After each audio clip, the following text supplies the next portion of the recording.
আসসালামু আলাইকুম, কেমন আছেন সবাই? তো আজকে দেখেন পাঙ্গাস মাছ নিয়েছি একটা। তো অনেক দিন ধরে পাঙ্গাস মাছ খাই না, মানে আমার ভালো লাগে। তো আজকে আমি কিভাবে পাঙ্গাস মাছ মানে আমার পছন্দ এভাবে রান্না করব। তো মাছটা দেখেন এখনো জীবিত, এই যে লড়তেছে এখনো। তো যারা যারা ভিডিওটা দেখতেছেন কষ্ট করে পুরাটা ভিডিও দেখেন।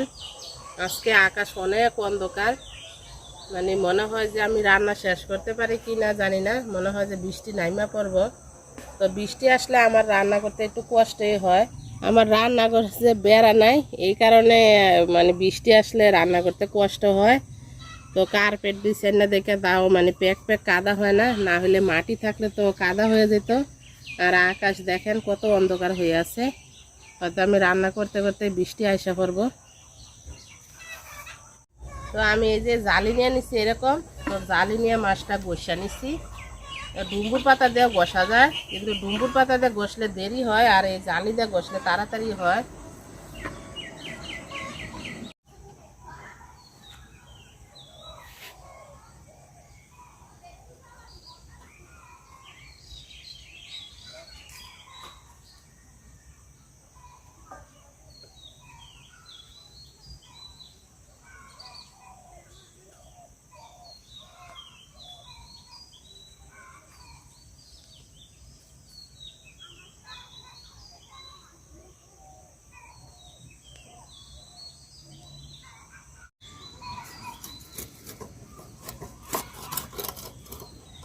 মাছটা একদম ফ্রেশ তাজা, দেখেন কি সুন্দর দেখা যায়।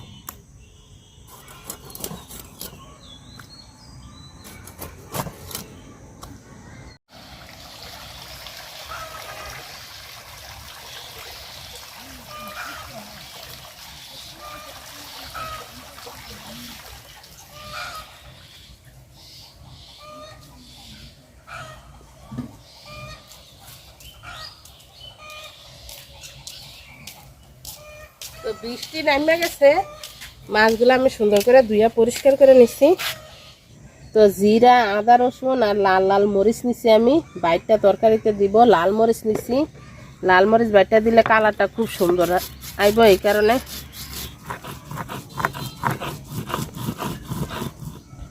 মশলাটা আমি সুন্দর করে বাইটটা নিচ্ছি।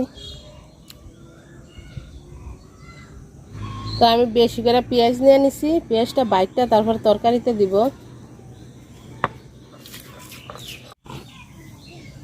তো পেঁয়াজটা আমি সুন্দর করে বাইটটা নিছি, একদম মিহি করে।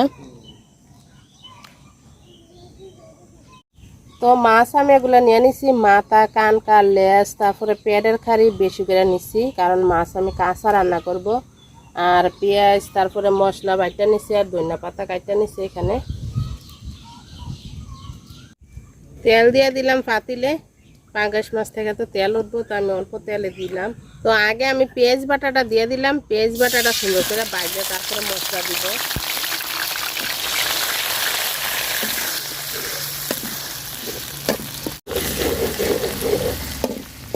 পেঁয়াজটা আমি সুন্দর করে বাইজা নিচ্ছি। তো বাইরটা যে রাখছিলাম মশলাটা দিয়ে দিলাম। এই তরকারিটা যত মশলা কষা নেব অতই খাইতে মজা লাগবে মাছ তরকারি। মশলাটা আমি সুন্দর করে বাইজা নিচ্ছি, নিচিতে লাগে যেতেছে। তো একটু পানি দিয়ে দিলাম, পানি দিয়ে আবার কষাবো।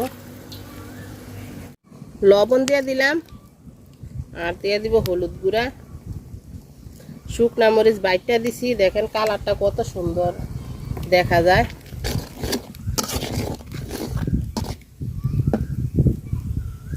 তো একটু আগে বৃষ্টি এসেছিল, দুই এক ফোঁটা অল্প, আবার বৃষ্টি আসার পরে আবার রোদ উঠছে, খুবই সুন্দর বাতাস আজকে। তো মশলাটা আমি সুন্দর করে কষায় নিছি, তেলটা উপরে বাসা গেছে। তো মাছ দিয়ে দিলাম, মাছে আমি হলুদ আর লবণ মাখায় রাখছিলাম হালকা একটু, যাতে মাছটা সাদা সাদা না দেখা যায়। তো মাছে আমি মাথা, কানকা, তারপরে লেজ সব দিছি, পেলি খারে দিছি। তো এরকমভাবে পাঙ্গাস মাছ রান্না করে খাইয়া দেখেন, একটু গন্ধ আইব না মাছের থেকে, আর মাছটা খাইতেও খুবই মজা লাগে।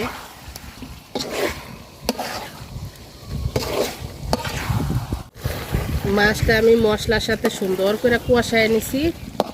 তো অল্প একটু ঝোলের পানি দিব, আমি ঝোল রাখবো না বেশি।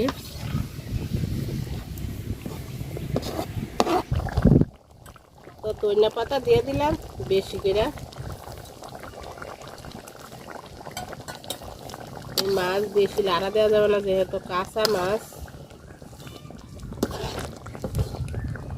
খুবই লোভনীয় হয়েছে তরকারিটা দেখতে।